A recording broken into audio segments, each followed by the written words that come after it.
Which team in the East is under the most pressure? I believe it's the Boston Celtics. The reason I believe it's the Boston Celtics is because at some point in time, we have to start looking at Brad Stevens.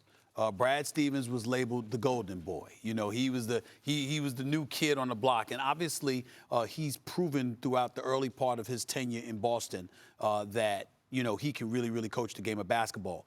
But I have said this on many occasions. I have never wavered from it. A matter of fact, it was validated by Terry Rozier and others when Gordon Hayward is clearly not ready to go. Nice guy, can really play when healthy, was deserving of a $130 million contract, but he wasn't ready. And Brad Stevens and Danny Ainge inserted him right into that starting lineup. And it immediately fragmented the team.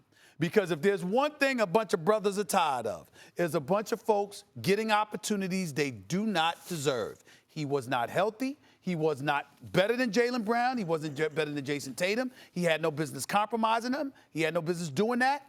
Brad Stevens put him in there, and I think some of the cachet that he had ultimately was lost. Now you lose Al Horford in the offseason, okay? You got Enes Kanter there.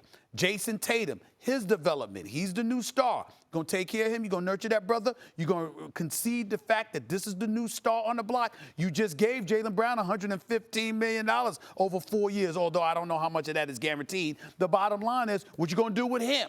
Now that you paid him that money, Gordon Hayward, you're going to reinsert him into the mix. He's healthier now, but how good is he going to be? There are so many questions, and even though Philadelphia, Milwaukee, and other teams might be perceived as better, Boston is widely recognized to be arguably the best perimeter shooting team in the Eastern Conference. So what Brad Stevens does with them is going to, when we look at the Eastern Conference, we're going to be watching out for them, which is why you got 12% of the folks out there that had Boston listed in the mix, and that's the way I look at it.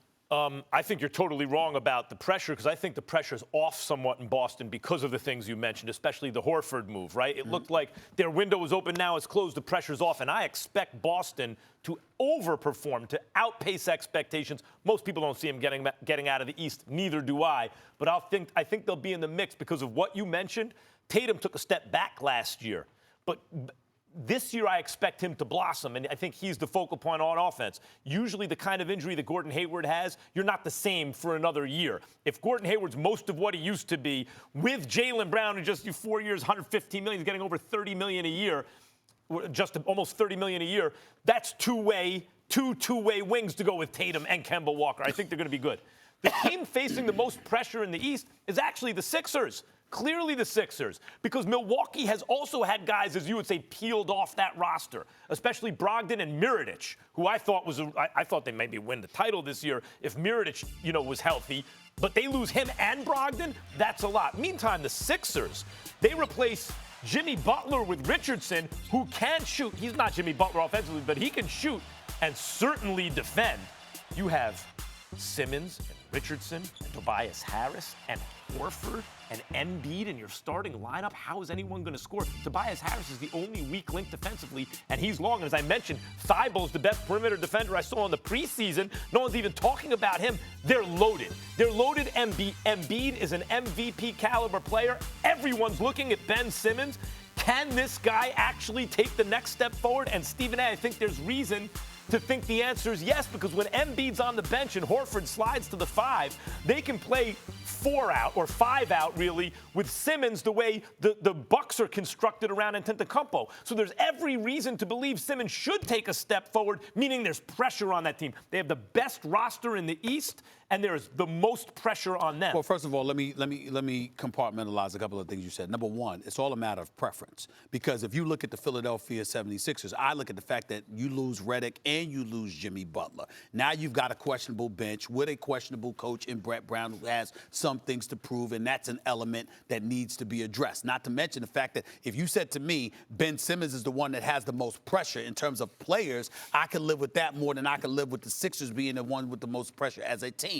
When I look at Milwaukee, I can make an argument that Milwaukee is under more pressure than Philadelphia because you do have the Greek freak. You do still have Middleton, okay? And you might have lost Brogdon, but he was hurt hurt the latter part of the season. Even when he came back to the playoffs, he wasn't 100%. And it's over. Don't get me started with his no-show self. Goodbye. Go enjoy yourself in Europe with what he did in the postseason against Toronto. Then you have Boston. When you look at the fact that today's game, the way the game has evolved, that perimeter shooting usually leads to its level of success.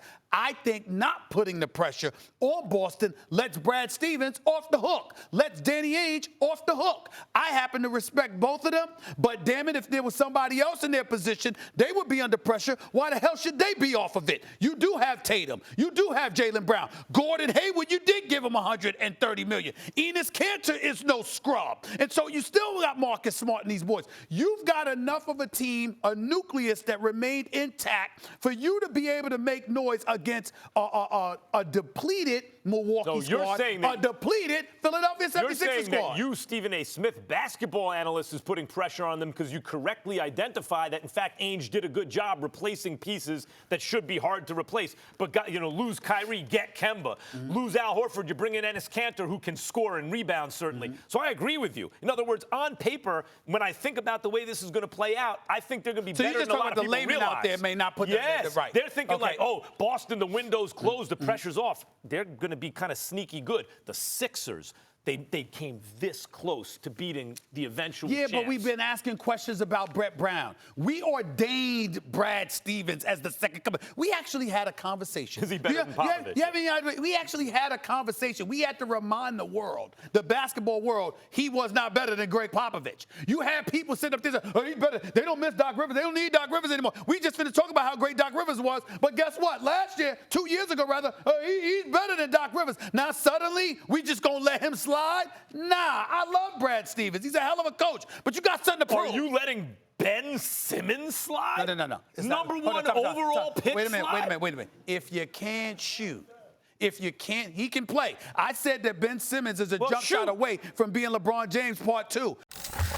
Thanks for watching ESPN on YouTube. For more sports highlights and analysis, be sure to download the ESPN app. And for live streaming sports and premium content, subscribe to ESPN+.